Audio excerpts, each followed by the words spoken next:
Assalamualaikum warahmatullahi wabarakatuh. Perkenalkan, kami dari kelompok 12 akan mempresentasikan tentang materi kelompok kami, yaitu implementasi hukum ekonomi syariah di perbankan syariah. Sebelumnya saya akan perkenalkan anggota kelompok saya, ada Wahyu Anggraini Sardi, Putri Fikratul Amna, dan saya sendiri Sekar Putri Musroni. Lanjut saja ke pembahasan berikut. Hukum ekonomi syariah. Di sini kita akan membahas 3 pembahasan pokok. Yang pertama adalah apa sih itu perbankan syariah? Yang kedua, dasar hukum perbankan syariah. Dan yang ketiga adalah implementasi dalam produk perbankan syariah. Pembahasan yang pertama akan saya jelaskan. Yang pertama, perbankan syariah. Apa itu perbankan syariah? Bank syariah terdiri dari 2 kata, yaitu bank dan syariah. Kata bank berarti lembaga keuangan, sedangkan syariah yaitu aturan perjanjian yang dilakukan oleh pihak bank dan pihak lain untuk penyimpanan dana atau pembiayaan kegiatan usaha dan kegiatan lainnya, yang mana sesuai dengan hukum Islam. Jadi, bank syariah adalah suatu lembaga keuangan yang berfungsi sebagai perantara bagi pihak yang berkelebihan dana dengan pihak yang kekurangan dana, yang mana sesuai dengan hukum Islam. Perbankan syariah. Bank syariah disebut Islamic banking atau interest free banking, yaitu sistem perbankan dalam pelaksanaan operasional yang mana tidak menggunakan sistem bunga atau riba, spekulasi atau maisir, dan ketidakpastian atau ketidakjelasan atau yang sering kita tahu yaitu adalah horor. Undang-Undang Nomor 10 Tahun 1998 yang mengatakan bahwa bank dapat menjalankan kegiatan usahanya berdasarkan prinsip syariah, serta diberikan kesempatan untuk memberikan bank yang melakukan kegiatan usaha berdasarkan prinsip syariah. Pembahasan selanjutnya akan dijelaskan oleh rekan saya. Dasar hukum perbankan syariah. Dalam Undang-Undang Nomor 10 Tahun 1998 tentang perbankan, telah dijelaskan bahwa perbankan adalah segala sesuatu yang menyangkut tentang bank, kelembagaan, kegiatan usaha, serta cara dan proses dalam melaksanakan kegiatan usahanya. Karakteristik dari sistem perbankan syariah dilihat berdasarkan prinsipnya, yaitu prinsip syariah. Contohnya, prinsip bagi hasil atau biasa yang disebut dengan mudharabah. Prinsip bagi hasil ini mampu memberikan keuntungan yang adil bagi masyarakat atau nasabah dan bank. Adil dalam hal ini adalah jujur dan mengedepankan nilai-nilai syariah, baik dalam proses transaksi, pengelolaan, investasi, serta menghindari adanya unsur penipuan. Berdirinya perbankan dengan sistem syariah dilandasi oleh Undang-Undang Nomor 21 Tahun 2008 tentang perbankan syariah. Undang-undang ini mengatur segala kegiatan perbankan serta membuka peluang kegiatan bagi hasil yang lebih adil untuk kedua belah pihak. Serta dengan adanya undang-undang ini mampu membuat tertarik para investor baik dalam maupun luar untuk menanamkan modalnya pada beberapa lembaga perekonomian yang basisnya syariah di Indonesia. Selanjutnya ada implementasi dalam produk perbankan syariah. Implementasi hukum ekonomi syariah dalam produk perbankan syariah itu terdapat 3 macam produk. Di antaranya, yang pertama ada produk penghimpunan dana bank syariah.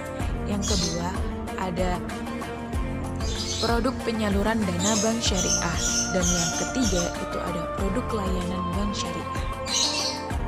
Implementasi yang pertama yaitu ada produk penghimpunan dana bank syariah, di mana dalam bank syariah penghimpunan dana dari masyarakat itu dilakukan dengan menggunakan prinsip dan akad wadiah serta mudharabah.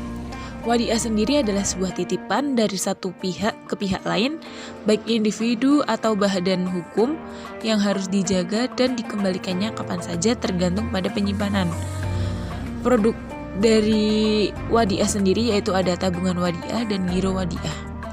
Untuk yang mudorobah adalah perjanjian kedua belah pihak antara penyedia dana dan pengelola usaha, di mana hasil usaha yang didapatkan akan dibagi sesuai dengan nisab yang telah disepakati bersama di awal. Untuk produknya sendiri adalah ada tabungan mudorobah dan deposito mudorobah. Implementasi yang kedua itu adalah produk penyaluran dana bank syariah. Di sini terbagi menjadi 4, di antaranya yang pertama ada ijaroh, ada musyarakah, salam, dan jual beli. Pengertian dari ijaroh sendiri adalah akad yang digunakan dalam proses sewa-menyewa antar pemilik dengan penyewa untuk mendapatkan imbalan atas objek yang disewakan. Dalam bank syariah, produk yang menggunakan akad ijaroh adalah pembiayaan syariah. Yang kedua ada musyarakah. Musyarakah adalah akad yang dilakukan oleh kedua belah pihak atau lebih untuk suatu usaha tertentu, di mana masing-masing pihak memberikan kontribusi dana atau modal dengan ketentuan bahwa keuntungan dan risiko kerugian akan ditanggung bersama sesuai kesepakatan. Produk bank syariah dalam akad musyarakah berupa bagi hasil. Yang ketiga ada salam. Salam adalah akad jual beli berupa barang pesanan dengan penanggungan pengiriman oleh penjual dan pelunasannya dilakukan segera oleh pembeli sebelum barang pesanan tersebut diterima sesuai dengan syarat-syarat tertentu. Produk bank syariah yang menggunakan akad ini adalah pinjaman atau bahasa konvensionalnya adalah kredit. Yang keempat itu ada jual beli. Dalam prinsip jual beli, akad yang digunakan adalah akad murabahah, salam, dan istihna. Produk bank syariah sendiri dalam jual beli, diantaranya ada yang menggunakan akad murabahah, yaitu berupa gadai syariah atau ran. Implementasi yang ketiga yaitu produk layanan bank syariah. Produk layanan bank syariah berupa jasa, di mana di dalamnya terdapat akad-akad. Di antaranya ada wakalah, kafalah, sarf, dan hawalah. Yang pertama, wakalah. Wakalah adalah akad pelimpahan kekuasaan oleh satu pihak ke pihak lain dalam hal-hal yang boleh diwakilkan. Produk wakalah sendiri berupa transaksi transfer dan piutang syariah. Yang kedua ada kafalah. Kafalah adalah akad yang merupakan satu bentuk penjaminan yang diberikan oleh penanggung kepada pihak ketiga untuk memenuhi kewajiban pihak yang ditanggung. Produk dari kafalah adalah letter of credit dan penjaminan syariah. Yang ketiga ada sarf. Sarf adalah akad yang digunakan dalam menjual mata uang dengan mata uang atau emas dengan emas. Produk dari sarf sendiri adalah berupa penukaran mata uang dan penukaran emas. Yang keempat ada hawalah. Hawalah adalah akad pengalihan hutang dari pihak yang berhutang kepada pihak lain yang wajib menanggung untuk membayarnya. Produk hawalah yang digunakan adalah produk penyelesaian hutang dalam impor. Sekian sedikit pemaparan dari materi kami, kurang lebihnya mohon maaf yang sebesar-besarnya. Wabillahi taufik wal hidayah. Wassalamualaikum warahmatullahi wabarakatuh.